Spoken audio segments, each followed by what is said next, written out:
Agora sai. Boa noite, amados irmãos e irmãs. Que a graça e a paz do Senhor Jesus continuem a inundar a nossa vida. Amém? Amém. Bênção. Abram comigo a Bíblia de vocês, lá no Evangelho de Lucas, no capítulo de número 19. Lucas, capítulo de número 19. Hoje nós estamos concluindo uma série de mensagens que durou 10 meses. Louvado seja Deus. Isso é uma bênção. Poder começar e terminar. Lucas, capítulo 19. Nós vamos ler o texto que está a partir do versículo de número 11. Você pode se colocar em pé, por favor, em nome do Senhor Jesus Cristo. Lucas 19, a partir do versículo de número 11. Lucas 19, a partir do versículo de número 11. Você vai ler comigo do 22 ao 27, tá bom? Eu começo no 11. Assim diz a palavra do Senhor. Ouvindo eles estas coisas, Jesus propôs uma parábola. Visto estar perto de Jerusalém, e lhe parecer que o reino de Deus havia de manifestar-se imediatamente. Então disse: certo homem nobre partiu para uma terra distante, com o fim de tomar posse de um reino e voltar. Chamou 10 servos seus, confiou-lhes 10 minas e disse-lhes: negociai até que eu volte. Mas os seus concidadãos o odiavam e enviaram após ele uma embaixada dizendo: não queremos que este reine sobre nós. Quando ele voltou, depois de haver tomado posse do reino, mandou chamar os servos a quem deram dinheiro, a fim de saber que negócio cada um teria conseguido. Compareceu o primeiro e disse: Senhor, a tua mina rendeu 10. Respondeu-lhe o Senhor: muito bem, servo bom e fiel. Porque foste fiel no pouco, terás autoridade sobre 10 cidades. Veio o segundo dizendo: Senhor, a tua mina rendeu 5. A este disse: terás autoridade sobre 5 cidades.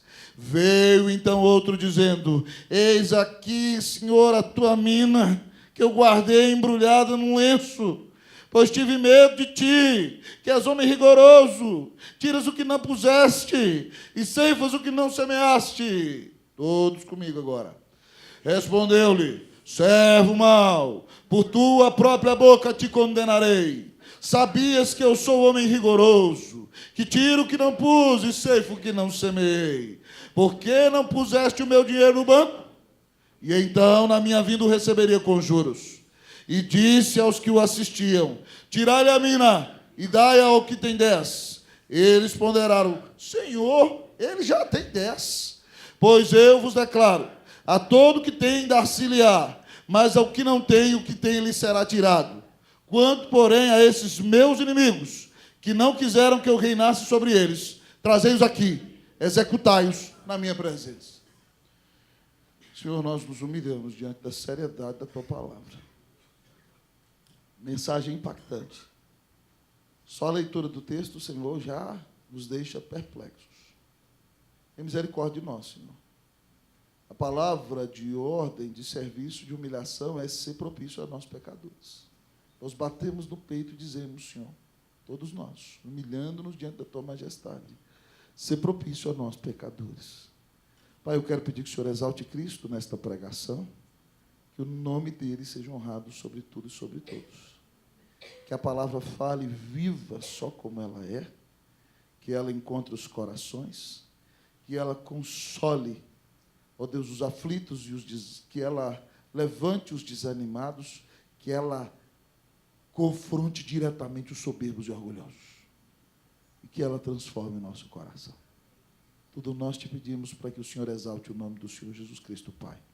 É no nome dele que nós oramos, confiando e crendo no poder do Espírito Santo. Que o teu Espírito aqueça o nosso peito. Fala o nosso coração, Senhor. Nós te pedimos, em nome de Jesus. Amém. Assentai-vos, queridos irmãos e irmãs.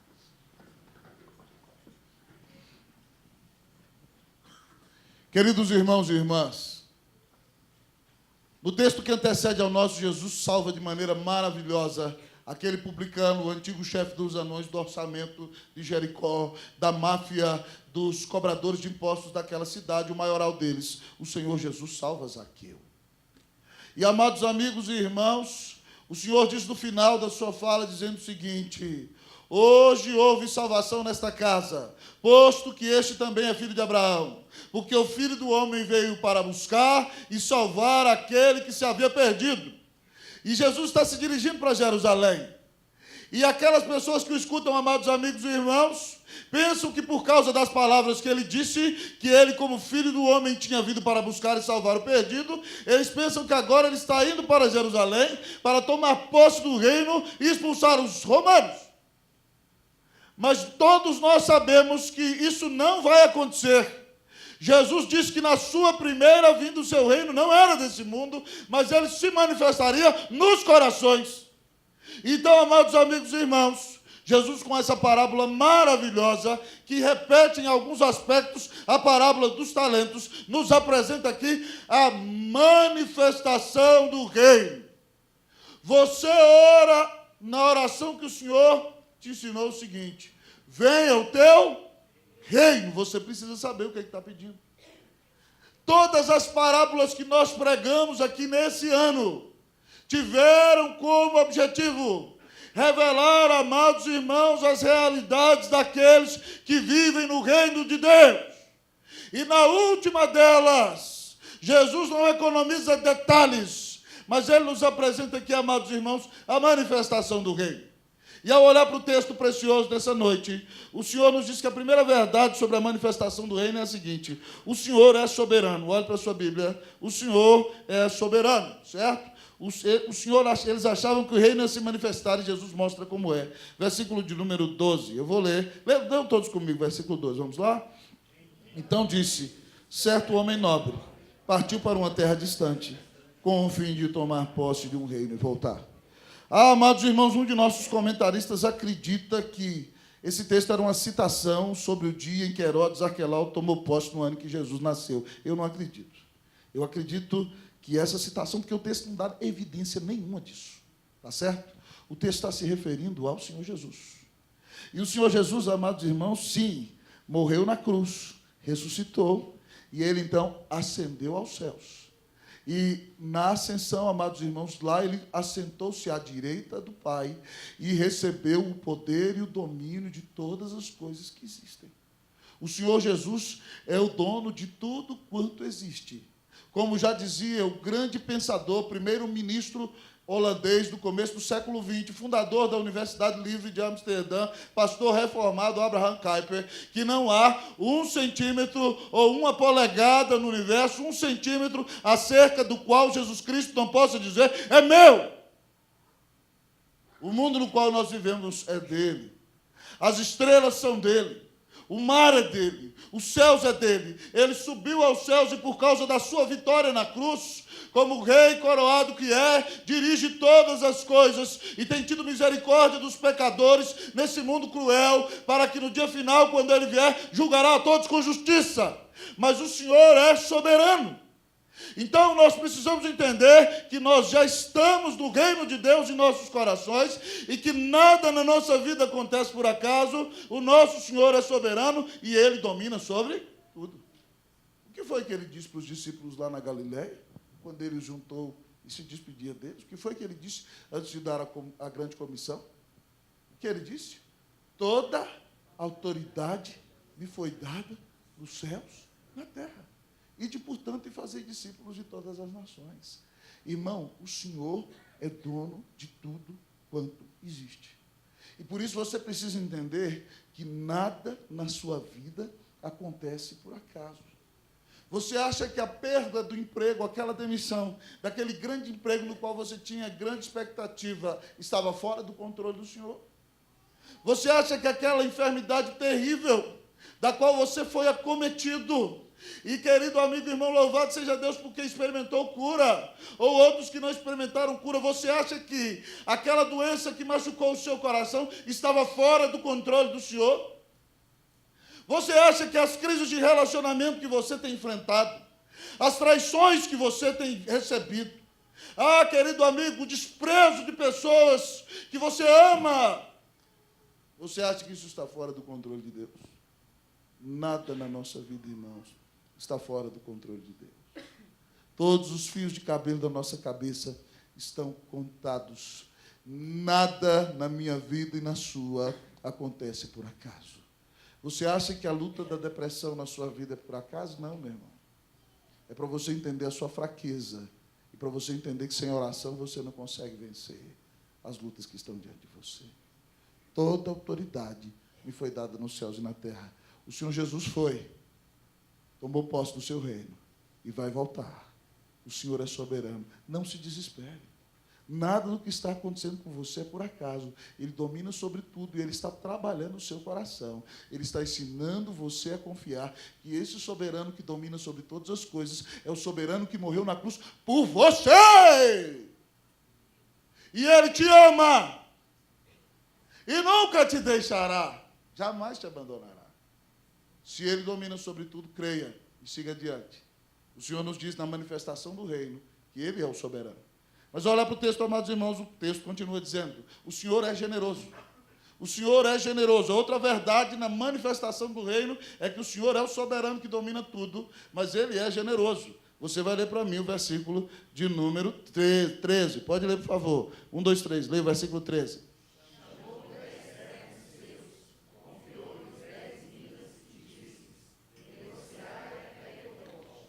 Veja bem que o Senhor é generoso. O Senhor Jesus subiu aos céus. E esse Senhor aqui que vai tomar posse de um reino, chama 10 servos seus. Uma mina, amados irmãos, é equivalente a 100 denários. Um denário, amado irmão, é o valor pelo qual um trabalhador de lavoura recebe o seu salário de um dia. Então, são 100 dias do salário mínimo de um homem que dedica uma jornada de trabalho na lavoura. Certo? 10 minas. Uma mina significa 100 dias de trabalho, 10 dias de trabalho. Certo? Então, a grande questão é a seguinte. 100 dias de trabalho. Então, a questão é a seguinte. O Senhor chama 10 servos e dá uma mina para cada um. E diz para eles, negociai até que eu volte. Sabe o que significa isso aqui, amado irmão? Aquilo que Paulo fala para nós lá em Efésios, capítulo 4, versículo 8. No 7 diz que ele, quando subiu aos céus, levou cativo o nosso cativeiro. Ele pagou o nosso pecado na cruz. Mas aí o texto diz que ele deu dons aos homens, no versículo de número 8. E aí no versículo 11, falando dos dons da liderança da igreja, ele diz assim, e a um eles concedeu o dom de apóstolo, outro de profeta, outro de evangelista, outro de pastor e outro de mestre. E aí no versículo de número 12 ele fala, para que ele deu esses dons para a liderança da igreja? Com vistas ao aperfeiçoamento dos santos, para treinar vocês todos. O objetivo dessa pregação é treinar você. Eu já disse que aqui é o CT do céu, é o centro de treinamento celestial, onde o grande treinador é Jesus. E aí então, o treinamento é dado para que você seja aperfeiçoado, e o versículo diz, com vista ao aperfeiçoamento dos santos, para o desempenho do seu serviço. Agora você tem que trabalhar, você não vai ser um mero esquentador de banco, tá certo? E aí, o que vai acontecer é a edificação do corpo de Cristo, a igreja cresce. Sabe o que acontece, irmão? Você precisa entender que o Senhor Jesus subiu aos céus, perdoou os seus pecados, mas Ele te deu dons. Ele te deu dons espirituais, Ele te deu dons naturais. Com os dons espirituais, você edifica o corpo de Cristo, edifica a sua família e abençoa no lugar onde você vai. Também com seus talentos naturais, você serve a Deus no seu trabalho, você serve a Deus na sua casa, você serve a Deus na igreja, para a glória e honra do nome de Jesus. Então nós precisamos entender, querido amigo e irmão, que o Senhor deu essa mina. E a mina, amados irmãos, ela equivale a 100 dias de trabalho. E o Senhor então deu uma mina para cada um e disse, negociai. O Senhor deu a você 12 talentos. O Senhor talvez tenha te dado o dom de pregar. E se Ele te deu o dom de pregar, você tem que multiplicar esse dom da pregação. Talvez o Senhor tenha te dado o dom de servir. E você não pode cruzar os braços e ficar na igreja como um desavisado, como se eu não estivesse pregando para você. Você tem que servir. Se Deus te deu esse dom. Talvez Deus tenha te dado o dom de ajudar. E aí você, como não é alguém que vai liderar o serviço, mas vai chegar, eu posso ser útil em alguma coisa. Talvez Deus tenha te dado o dom de evangelizar. Você não pode deixar de falar de Jesus. Talvez Deus tenha te dado o dom de administrar. Então se envolva com aqueles que administram a igreja e ofereça os seus trabalhos para a glória e honra do nome de Jesus e administre melhor a sua família e tudo aquilo que Deus colocou na sua mão. Talvez Deus te dê o dom da liderança. Se Deus te deu o dom da liderança, Ele vai te mostrar a visão, e se a visão for de Deus, as pessoas que você lidera irão atrás de você, para a glória e honra do nome de Jesus. Você precisa entender que o Senhor é generoso. Ele nos deu os seus talentos. Você acha que essa mulher linda que está sentada do seu lado, você conseguiu pela sua capacidade? Foi só porque Deus te deu, né? Então cuida bem dela. Ora por ela. Leia a Bíblia com ela. Ensina ela a andar com Deus. Se você quer que ela seja uma esposa melhor, ajuda ela a ser crente. Se ela for crente, ela vai ser a melhor esposa do mundo. Esses meninos, ore com eles, leia a Bíblia com eles. Eles são talentos que Deus confiou nas suas mãos. Todas as responsabilidades que o Senhor confiou nas suas mãos, meu irmão, tem que ser multiplicado. O Senhor disse, negociai com elas. O que você tem feito com os dons e talentos que Deus tem te dado? Mas o nosso texto continua a nos mostrar como o reino de Deus se manifesta.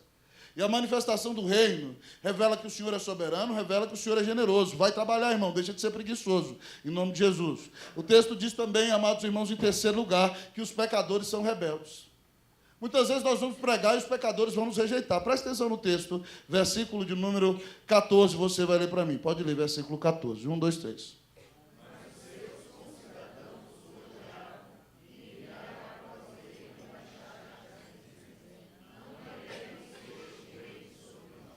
Você já viu que você que é crente, quando fala alguma coisa no trabalho, alguns colegas que são não crentes zombam de você? Quando você mostra uma postura sua, parece que eles ficam com ódio de você. Parece que eles fazem chacota com a sua cara o tempo todo. Parece que eles não aceitam o fato de que você seja um crente.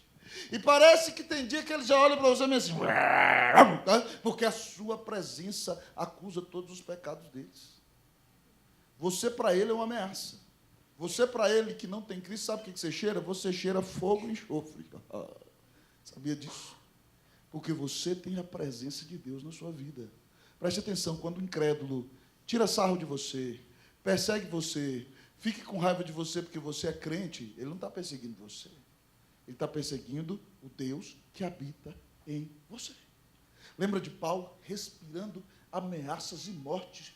O seu sistema de justiça próprio, o judaísmo, está caindo por terra diante do Evangelho. Como, amados irmãos, uma casa em demolição. E o ódio inunda a alma dele, porque ele era justo por meio do judaísmo. Então ele quer matar os cristãos. O sumo sacerdote dá a ele carta, e ele vai pelas cidades, arrastando mulheres pelo cabelo, jogando pessoas na cadeia, dando voto para que cristãos sejam assassinados. Aquele homem está cheio de ameaça e morte. Mas quando o Senhor Jesus aparece para ele no caminho de Damasco, o Senhor Jesus diz a ele, Saulo, Saulo, por que me persegues? Dura coisa é retrocederes contra os aguilhões. O Senhor Jesus não disse a ele, por que você persegue o meu povo? Quem persegue o povo do Senhor está perseguindo o próprio Senhor. E quando essas pessoas perseguem o povo do Senhor, sabe o que elas estão dizendo? Elas estão mandando um recado para Jesus, dizendo o seguinte, não queremos que tu reines sobre nós. O que as pessoas deste texto fizeram. O que os judeus fizeram, João diz para nós, ele veio para mas os seus, eles não querem. O mundo rejeita a autoridade de Jesus. Ninguém quer ser dominado pelo Senhor Jesus. O homem natural quer ser dono do seu próprio nariz. E quando nós nos convertemos e cremos em Cristo, nós perdemos o senhorio da nossa vida. Mas, de fato, nós nunca tivemos, é uma grande ilusão. E o mundo é rebelde. Os pecadores do mundo dizem, não queremos que reine sobre nós. Mas não deixe de pregar o Evangelho por causa da rebelião das pessoas. Por causa da dureza do coração delas, porque você sabe que elas estão caminhando para o inferno, e se elas não forem salvas, perdoadas pelo sacrifício de Jesus, e se elas não receberem a salvação pela graça mediante a fé, o que lhes espera é a ira eterna do Deus eterno, e o meio pelo qual Deus determinou que os seus escolhidos virão a Ele é a pregação do Evangelho, e a pessoa que Deus escolheu usar é você. Os pecadores serão rebeldes. Ah, amados amigos e irmãos, eles se levantarão contra nós. Irmãos, uma das cenas que mais me impressiona na história da igreja é quando, amados amigos e irmãos, alguns evangelistas, amados irmãos americanos, entram pelos rios da Coreia para levar o evangelho aos coreanos. E eles estão num barco e, de repente, então, se cria um boato que aquele povo quer invadir a Coreia para destruí-la. E os missionários vão cheios de Bíblia no rio. E quando eles vão parando na beira do rio, centenas de homens da Coreia armam suas espingardas e começam a atirar. Amados irmãos, não era metralhadora, não era pá, pá, pá, pá, pá. E os missionários vão descendo, amados irmãos, e pegam a Bíblia e botam na mão do coreano. E o coreano, pá, atira nele, entrega a Bíblia, aqui o livro. Não sabiam falar ainda. E os missionários que estavam ali entregavam a Bíblia na mão e eram assassinados no mesmo momento que entregavam a palavra. Foi assim que o evangelho entrou ali. Não é à toa, amados irmãos, que depois de alguns anos nós vemos um grande avivamento naquele país. Tertuliano era muito sábio ao dizer que o sangue dos mártires é a semente da igreja. Então, meu querido irmão, os pecadores vão se rebelar, mas você não precisa ter medo. Ainda que você seja perseguido, é uma honra. Jesus morreu na cruz por causa da justiça. Coragem, meu irmão, amém? Amém. Seja fiel, pregue o evangelho. Mas o texto continua nos mostrando a manifestação do reino. Como esse reino se manifesta? Haverá um acerto de contas. Haverá um acerto de contas. É o próximo ponto. Versículo de número 15. Leia para mim, por favor. Versículo 15.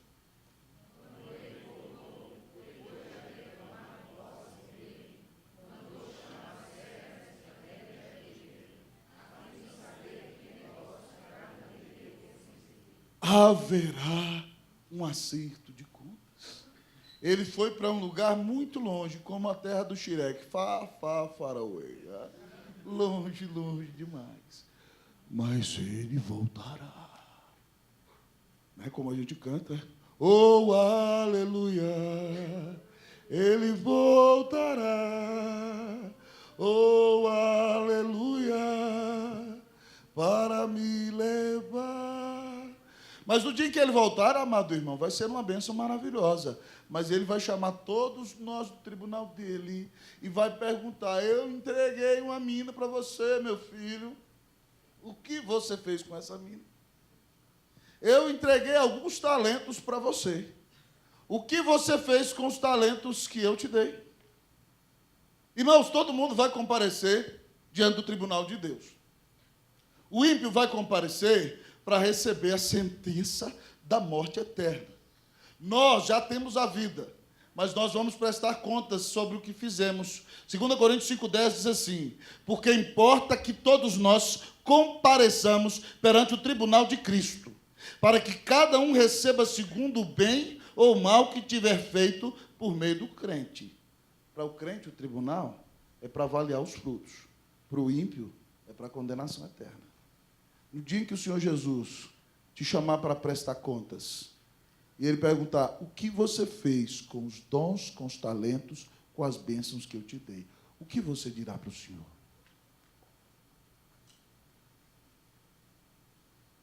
O que você fez com a sua vida? Você orou? Você me buscou? Você confiou em mim? Ou você foi tão ensimesmado que viveu achando que era um herói solitário que conseguiria a vitória por si mesmo? Ou você foi uma pessoa tão egocêntrica que se sentia vítima, pobrezinha, se as pessoas não ligavam para você e nunca me buscou e buscou cura na minha presença? No dia em que você comparecer diante do tribunal de Cristo Jesus e Ele disser: eu te entreguei os meus dons, eu te entreguei os meus talentos, eu te entreguei a minha vida, eu te entreguei as minhas bênçãos, o que você responderá para o Senhor? Você precisa entender que se você crê em Jesus, você vai entrar na glória. Às vezes até queimado como pelo fogo, porque não depende de você, depende da obra de Jesus. Mas você vai prestar contas acerca do que fez com a vida que o Senhor te deu, com os talentos que o Senhor te confiou. O que Jesus dirá para você? Como você será avaliado naquele dia? No céu você vai entrar, mas se você for fiel, você vai receber galardão. Eu não sei que tipo que é. Falar demais é conjectura nesse caso. Mas a Bíblia diz que é assim. Prepare-se. Haverá um ajuste de contas. A Bíblia diz que você vai prestar contas de cada palavra frívola que você falou. Preste atenção no que você anda falando, no que você anda pensando e na maneira como você anda agindo. Você vai ter um cara a cara, não com Gabi, cara a cara com Jesus. Fique esperto, em nome do Senhor. Mas, querido amigo e irmão, o texto continua a nos mostrar como o reino se manifesta. E ao nos mostrar como o reino se manifesta, ele diz que fidelidade será recompensada. Fidelidade será recompensada. É o nosso quinto ponto. Nós vamos seguir aí, responsivamente, do versículo 16 ao 19. Eu vou ler o 16, vocês vão ler o 17, 18 e 19. Assim diz a palavra de Deus. Compareceu, foi no dia do acerto de contas, o primeiro, e disse: Senhor, a tua mina rendeu 10. 17, 18 e 19. Podem ler.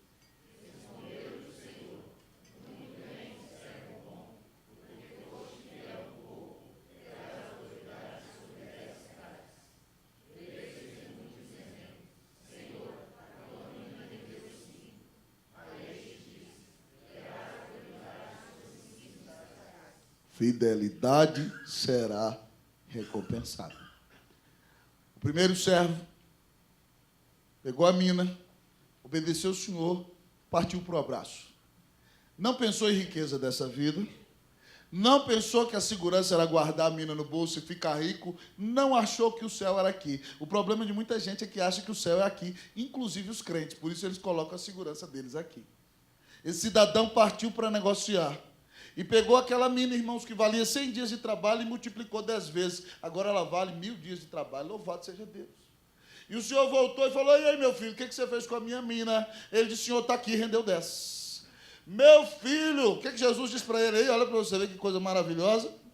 Muito bem, servo bom e fiel.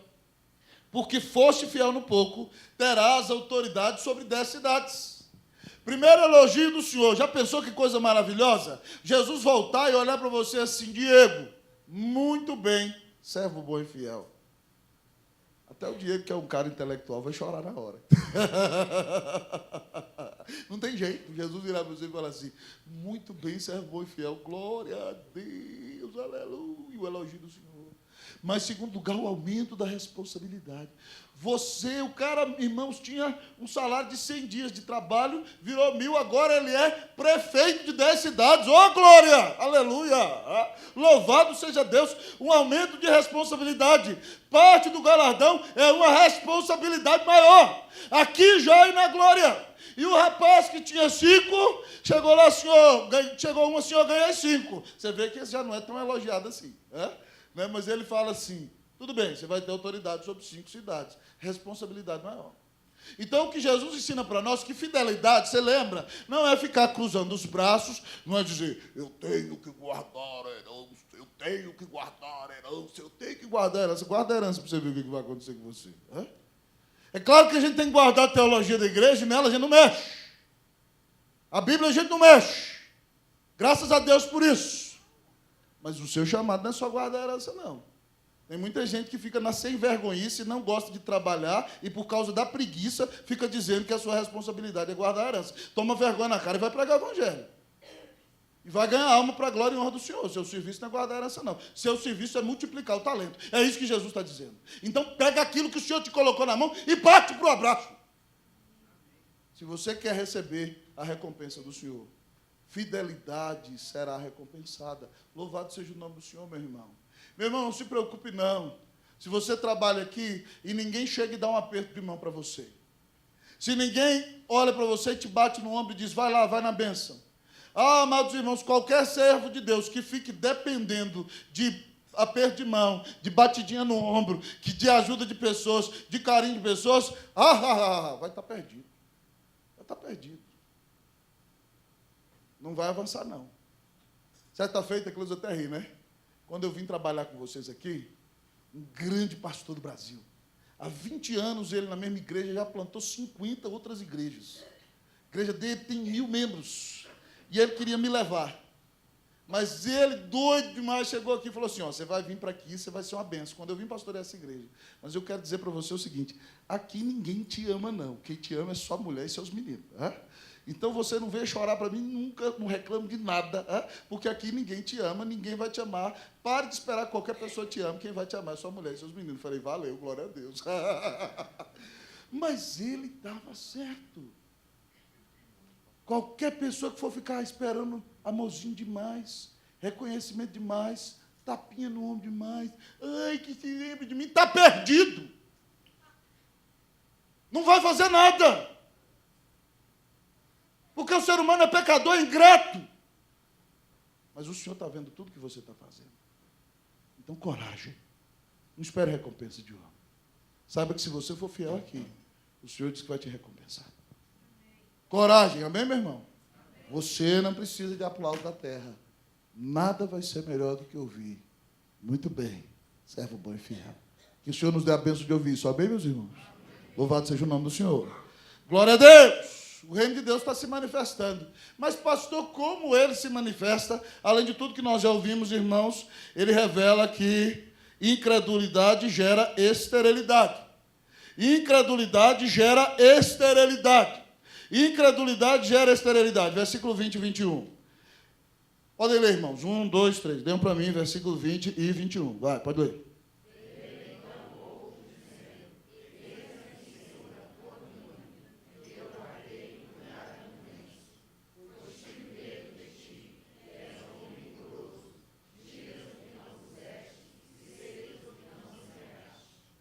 Amados amigos e irmãos, aqui está um homem que aos olhos de todos poderia parecer, esse sujeito é precavido, esse sujeito guardou, esse sujeito não corre riscos, esse é o cara, esse é joia demais, é mais precavido do que os mineiros. Eu posso falar porque eu sou mineiro, viu, irmão?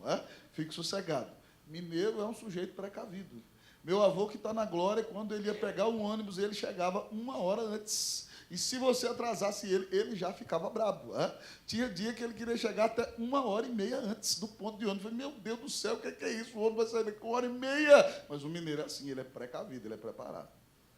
Mas esse aqui está demais, está além da conta. O texto diz aqui, amado amigo e irmão, que esse sujeito pegou a mina, embrulhou num lenço e guardou dentro de casa.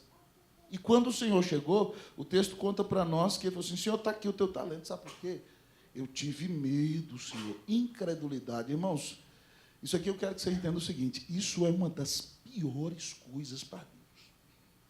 Uma das coisas que Deus mais odeia é você virar e falar assim para Deus, estou com medo do Senhor. Presta atenção, Deus está falando com você, isso aqui é sério. Porque incredulidade, ter medo do que Deus vai fazer, é um insulto terrível a Deus. É não confiar na bondade de Deus. É dizer dentro do seu peito que Deus é mau. E é isso que esse cidadão está dizendo. Olha o que ele diz para o senhor dele aqui. Preste muita atenção. Pois tive medo de ti, que és homem rigoroso. Ele diz para o senhor é mau demais. O Senhor é duro pra caramba. O Senhor é brabo, eu tenho medo dessa brabeza do Senhor. Lá na parábola dos talentos, a palavra usada para dizer isso aqui é a palavra de onde vem a nossa palavra esclerosado. O Senhor é bruto demais. Ele chama Deus de bruto, de brabo. E ele chama Deus de injusto. Olha o versículo 21. Tiras o que não puseste. Já pensou? Assaltante. Toma o que não é dele, né? E mais do que isso, ceifas o que não semeaste, ou seja, quer escolher aquilo que não plantaste. Ele está dizendo que Deus é mau. E por isso, então, ele guarda o talento. O que o texto está ensinando? Incredulidade gera esterilidade. A pessoa que é estéril, amado irmão, é porque é incrédula no coração. A pessoa que tem medo do Senhor é porque não crê na graça de Jesus, não crê na bondade do Senhor, não crê que Deus já deu para ela o que tinha de melhor. E essa incredulidade, amados amigos e irmãos, gera esterilidade. A pessoa não pode produzir frutos. E eu quero que você preste atenção nisso. Além de ofender demais a Deus, a incredulidade, ela anula você. Ela amarra você. Ela te impede de produzir frutos. Incredulidade gera esterilidade.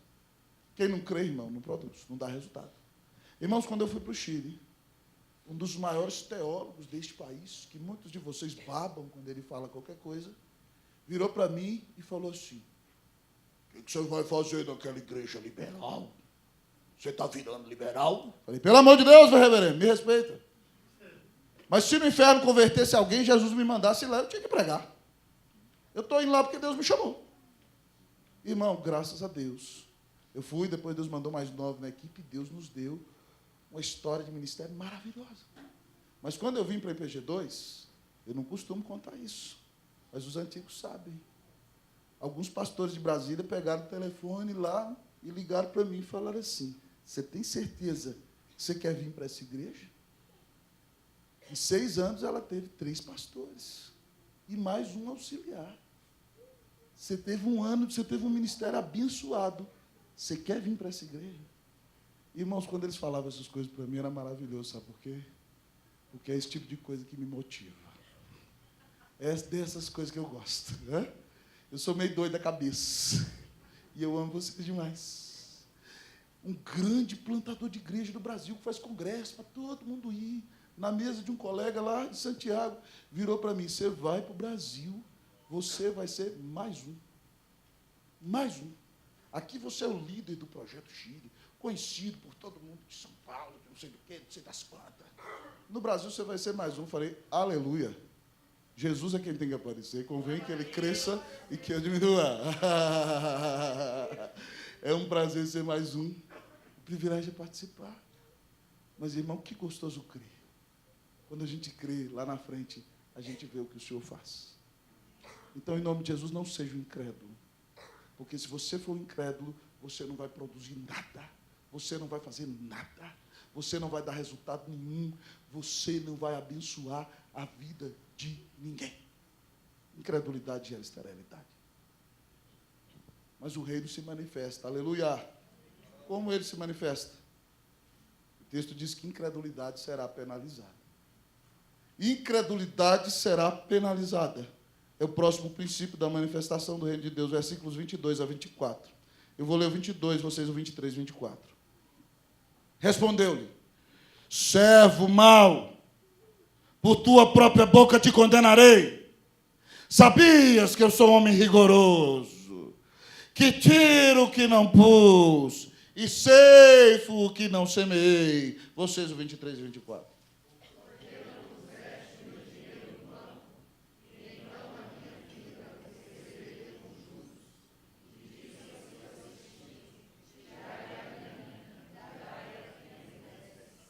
Ah, amados amigos e irmãos, olha o que Jesus vai dizer para aquela pessoa que se fingiu de crente a vida inteira, que veio para a igreja, mas do coração nunca creu, e porque não creu na bondade, na graça e na salvação de Jesus, foi um inerte, um improdutivo, um incrédulo, alguém que vinha para a igreja só para tirar proveito próprio. O Senhor vai dizer para ele: servo mau, mau é você. Eu não sou mau, não. Quem é mau, quem é defeituoso é você. Por sua própria boca eu vou te condenar. Mau é você. As suas palavras te condenarão. Olha o que ele diz aqui mais, amados irmãos. Ah, então eu tiro o que não pus, né? E ceifo o que não semei. O Senhor está usando de ironia com ele. Se eu sou tão mau assim, injusto desse jeito que você está falando, você deveria pegar o meu dinheiro e botar no banco e fazer render. E eu, na minha vida, receberia com juros o que é meu. Irmão, incredulidade será penalizada. Quem não dá fruto vai ser responsabilizado.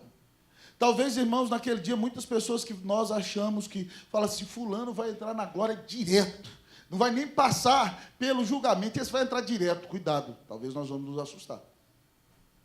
Muitas daquelas pessoas que tinham a aparência de santinho ou de respeitável dentro das igrejas, no dia final será revelado que elas nunca pertenceram ao Senhor Jesus.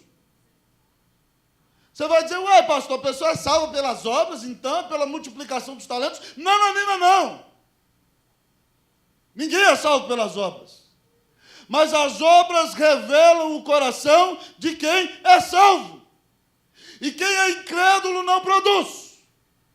Não produz no reino quem não crê na bondade, na graça e no tamanho da salvação que recebeu. E no dia final será sim repreendido porque não creu que Deus era bom. Ainda estando na igreja, não creio na graça de Jesus, na salvação, no perdão, nas inúmeras bênçãos, na presença do Espírito Santo que nos abençoa no trabalho. Não. A pessoa prefere dizer, Deus é brabo demais, eu não vou fazer direito, então é melhor eu cruzar meus braços. Esse tipo de gente nunca creu em Jesus, ainda que tenha ficado 50 anos na igreja, e vai ser lançado, amados irmãos, num lugar muito terrível, muito triste. Muito triste. O Senhor diz aqui, tire o talento dele, né? E tira a mina dele e dê para o que tem 10. Irmão, ontem eu estava no encerramento do Cristo Rei, João Paulo leu uma historinha muito legal. João Paulo é bênção, né? Toda vez que você vai no Cristo Rei, ele sempre tem uma historinha lá para ler. E a historinha que ele leu, eu gostei, sabia? Ele leu a historinha de que algumas pessoas estavam precisando de uma grana, chegaram na casa de um senhor muito rico, né? Eu vou resumir a história, porque não dá tempo. E aí, eu vou usar só 3 pessoas, e o senhor, aquele cabra ali, colocou diante deles um pote de grana, cheio de dinheiro, e uma Bíblia. E aí eles tinham que escolher, você quer a grana ou você quer a Bíblia? E aí o primeiro que foi falar, falou assim, olha, eu queria tanta Bíblia, ela é tão maravilhosa, ela é a palavra de Deus, mas eu estou com minha mulher doente no hospital, eu preciso do dinheiro para comprar os remédios. Então você vai me desculpar, eu vou ficar com o dinheiro, que Deus me perdoe. O segundo tinha umas dívidas na praça, né? E aí ele falou assim, a palavra de Deus é maravilhosa demais, mas eu tenho umas dívidas na praça, que eu preciso pagar. E Deus é bom demais, está fazendo você me dar esse dinheiro, então eu não quero saber da Bíblia, eu vou ficar com a grana.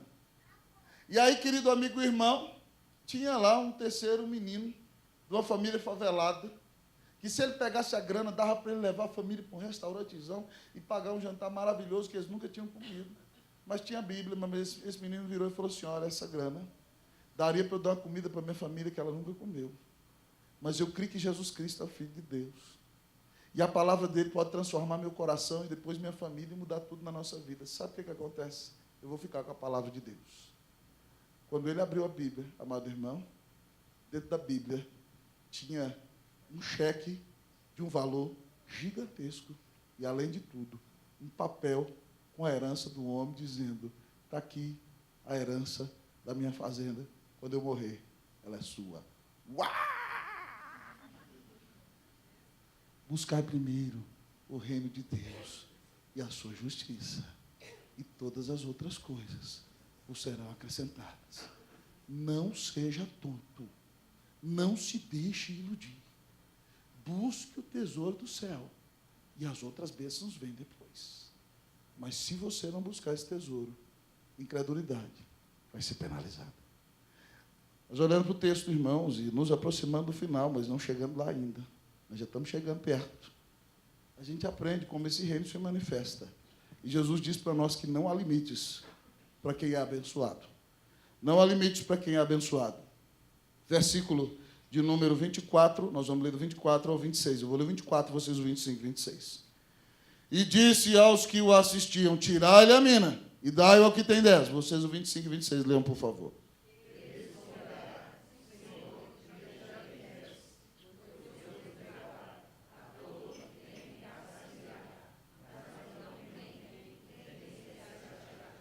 Por que o povo tem que ser mesquinho, gente? É um negócio terrível, não é verdade? Deixa o rapaz ter uma mina a mais, qual o problema? Jesus virou e falou, tira a mina desse descrente e dê porque tem 10, né? Ele vai ganhar mais uma bênção de equivalente aí a 100 dias de salário. E aí eles falam, mas Senhor, ele já tem tudo, para que dar mais para ele? O que é isso? E aí Jesus dá um princípio maravilhoso, que ele diz aqui o seguinte, pois eu vos declaro, a todo que tem se lhe dará, o dar-se-lhe-á, mas o que não tem, até o que tem, lhe será tirado. Amado amigo e irmão, Jesus está dizendo o seguinte, não há limite para quem é abençoado. O que Jesus está ensinando aqui é o seguinte, se você é fiel, se você se entrega nas mãos do Senhor, os resultados prometidos para você são exponenciais. Tudo bem, talvez aqui tem dia que a terra seque, parece que o céu fechou, e o coração das pessoas se endureça. Mas se você for fiel no pouco, preste atenção, o Senhor disse que vai te colocar sobre muito. E se você multiplicar, meu amado amigo e irmão, você vai ser bênção. O grande problema das pessoas, amados irmãos, é que elas querem já os resultados para depois serem fiéis. Todas as vezes, amado irmão, que alguém vai aumentar uma igreja, Aí aparece os amigos do certo, mas muitas vezes da incredulidade. Para que nós vamos aumentar o templo? Ele não encheu nem na metade da capacidade. Isso é uma maneira contrária a pensar do jeito do reino. Sabe por quê? Porque Deus dá os filhos para quem acredita que vai ter capacidade de recebê-los. Se você ficar lá com a sua igrejinha, você que está ouvindo aqui, varão, na internet, creia em nome de Jesus. Se você deixar o templozinho pequeno, Deus vai mandar o tanto de gente conforme a sua fé. Mas aí se você crer, não, Deus é um pai que vai frutificar, vamos aumentar a casa. E aí a casa aumenta, e aí Deus manda todos os filhos dele para quem quer cuidar dos filhos que ele vai mandar. A gente tem que entender, irmão, que não há limite para quem é abençoado. Se você crê e parte para cima e diz, eu não estou nem aí, o resultado pertence a Deus, eu vou me arrebentar de trabalhar. Deus é quem abençoa. Ele que dá o fruto. Não há limite, meu irmão, não há limite para quem é abençoado. Ah, amados irmãos, eu gosto muito. E tem um pastor maravilhoso nessa cidade, que eu não vou citar o nome, para não complicar até alguns de vocês. Algumas ovelhas da igreja dele vieram para a nossa igreja. E aí eu cheguei para ele e falei assim, pastorzão, querido, eu amo demais o senhor. E algumas das suas antigas ovelhas vieram para a nossa igreja, mas eu quero dizer para o senhor que eu não fui atrás. Elas vieram. Ele, meu filho, fique tranquilo. Eu penso como Jesus. Todo aquele que o Pai me dá, esse virá a mim. E todo aquele que vier a mim, de modo nenhum lançarei fora. Eu disse, aleluia! Então pode chegar! Glória a Deus! Eu não fui buscar, mas todo aquele que vier a mim, o Pai me deu. Jesus disse isso. Todo aquele que vier para aqui foi mandado pelo Senhor. Aleluia, irmão, dá glória a Deus, amém? Louvado seja o nome do Senhor. Se Deus mandar para nós, vamos continuar firme, porque não há limite para quem é fiel, para quem quer dar fruto e para quem é abençoado. Que o Senhor nos abençoe em nome de Jesus. Mas o texto nos diz em último lugar sobre a manifestação do reino. Como esse reino se manifesta? Haverá o juízo final. Versículo de número 27. Eu vou ler uma vez. Você vai ler a segunda. Quanto, porém, a esses meus inimigos, que não quiseram que eu reinasse sobre eles, trazei-os aqui e executai-os na minha presença. Lê de novo.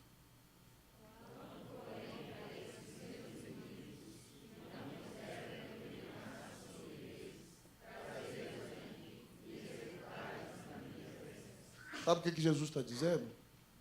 Para você que está aqui nessa igreja hoje, e diz, eu faço do jeito que eu quero, eu não sigo a Deus, eu ando conforme o meu caminho. Sabe o que Jesus está dizendo para você? Ó, fique esperto, porque no dia final, ó, escuta aqui, ó. Se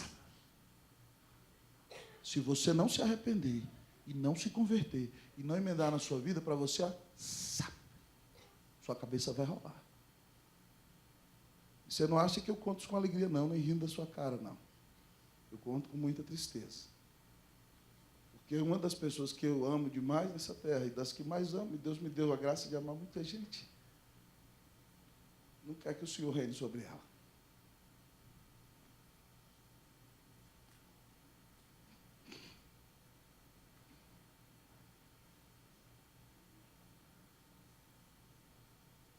Muito sério, irmãos. Nós precisamos orar com afinco por nossos familiares, pelas pessoas que nós amamos. O Senhor Jesus vai chamar na frente e vai acabar com aqueles rebeldes que não se submeteram ao seu senhorio, ao seu evangelho. Não creia que ele é injusto por isso. Ele tem sido muito misericordioso e tem tido paciência durante milhares de anos. Ele merece toda a glória. E se nós não servimos, ele vai lançar você que não crê nele num lago de fogo e enxofre. E você vai queimar eternamente sem ser totalmente destruído. Vai estar debaixo da ira de Deus. Então o Senhor está mandando dar esse recado para você tomar vergonha na sua cara e se arrepender dos seus pecados e crer em Jesus. Senão você vai queimar no fogo do inferno eternamente. E eu não estou nem aí. Não tenho medo se você vai gostar ou não vai gostar. No dia do trono da glória, você chegar lá para Jesus e falar assim, ninguém me falou. Aí eu vou estar lá olhando para você. Eu nem falar nada. Só vou te olhar. Só vou te dar uma olhada só. Se arrependa dos seus pecados. Senão você vai passar a eternidade inteira debaixo da ira de Deus. É assim que o reino de Deus se manifesta. Que venha sobre nós o reino do Senhor Jesus. Amém. Vamos orar.